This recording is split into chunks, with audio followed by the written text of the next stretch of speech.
नमस्कार दोस्तों, स्वागत है आपका एक्सेल के इस नए वीडियो में।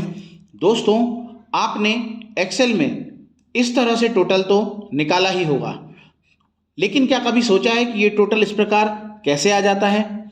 आज हम बात करने वाले हैं इसी के विषय में। आज हम बात करने वाले हैं एमएस एक्सेल के फॉर्मूला टैब के कैलकुलेशन ग्रुप के बारे में। दोस्तों, इसके लिए हमने यहाँ पर एक शीट बना कर रखी है, जिस पर हम पहले यहाँ पर एक टोटल निकाल लेते हैं। जैसे मैंने यहाँ पर लगाया इक्वल सम, और हम जनरली यही फॉर्मूला यूज़ करते हैं। और यूज़ करने के बाद इस तरह से ब्रैकेट क्लोज करके हम इसको फॉर्मूले को निकालते हैं, और बाकी सब के लिए हम इसको यूँ ड्रैग कर देते हैं। लेकिन ये क्यों होता है? इसका रीज़न है कि यहाँ पर जब आप जाएंगे कैलकुलेशन ऑप्शन में, तो यहाँ पर देखिए ये ऑटोमेटिक पर सिलेक्ट है, तो ये ऑटोमेटिक रहता है। इस वजह से हमारा ये टोटल निकलकर सामने आ जाता है। दोस्तों, आज हम सीखने वाले हैं कि यदि हम इस ऑटोमेटिक को हटा देते हैं और इसे मैनुअल पर सेट कर देते हैं तो फिर ये कैसे होगा। चलिए अभी हम इसको डिलीट करते हैं। यहाँ से हमने इसको मैनुअल कर दिया है। अब हम यहाँ पर टोटल निकालते हैं। हमने यहाँ लगाया इक्वल सम, ब्रैकेट ओपन किया, रेंज को सिलेक्ट किया और ब्रैकेट क्लोज करके जैसे ही हम एंटर करेंगे तो हमारा टोटल यहाँ आ गया।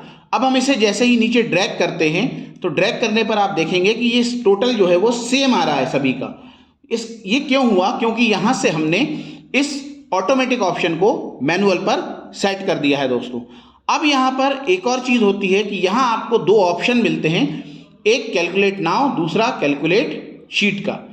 दोस्तों, इसका उपयोग ये है कि अगर आप कैलकुलेट नाउ पर क्लिक कर देते हैं तो ये देखिए जैसे ही हम यहाँ जाएंगे तो एक पॉपअप ओपन होता है जिसमें ये बताता है कि ये पूरी की पूरी वर्कबुक को टोटल कर देगा।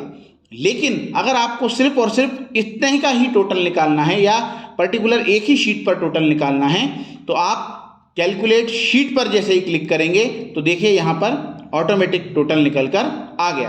अब दोस्तों, इसको मैं एक बार और डिलीट करता हूँ यहाँ से, और हमने यहाँ पर एक और शीट बना कर रखी है। देखिए ये हमने यहाँ से इसको मैनुअल रखा है। अब हम दोबारा से यहाँ जाते हैं, यहाँ पर टोटल हम करते हैं, सम लगाते हैं, हमने रेंज को सिलेक्ट कर दिया और यहाँ से ब्रैकेट क्लोज करके एंटर कर दिया। अब दोस्तों, यहाँ से देखिए जब हम यहाँ पर हमने टोटल निकाला तो देखिए सेम आ रहा था। कैलकुलेट शीट अगर हम करेंगे तो ये सभी टोटल को निकाल देगा, लेकिन हमें देखना है कैलकुलेट नाउ का यूज़। तो चलिए हम एक बार देखते हैं। हमने इसको ड्रैग करके यहाँ पर निकाल दिया, और शीट 1 जो हमने बना रखी है इसको भी हम यहाँ से करते हैं और ये यहाँ पर कर दिया।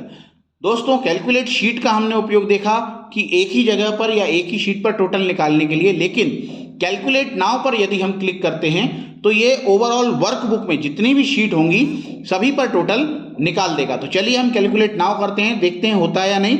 हमने कैलकुलेट नाउ किया तो देखिए यहाँ तो टोटल चेंज हो ही गया, लेकिन हमारी जो नेक्स्ट शीट थी उस पर भी टोटल चेंज हो गया है।